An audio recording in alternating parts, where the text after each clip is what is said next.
دوستوں سبھی کو پتہ ہے ابھی حال میں دلی اور اس کے اطراف میں بڑا زبردست زلزلہ آیا ہے۔ اللہ سے دعا ہے اللہ تبارک و تعالی ہم سب کی حفاظت فرمائے اور اچانک کی آفتوں سے پوری انسانیت کو محفوظ فرمائے۔ زلزلے آتے کیوں ہیں؟ اس کی بہت ساری وجوہات ہیں، لیکن اللہ کے پیارے حبیب حضرت رسول کریم صلی اللہ علیہ وسلم نے اس پر کیا فرمایا؟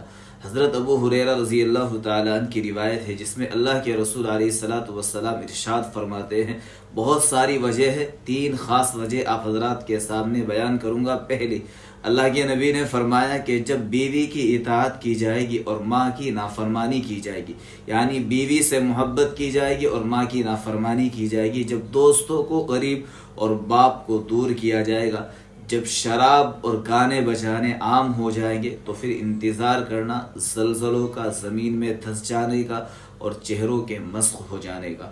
آج پوری دنیا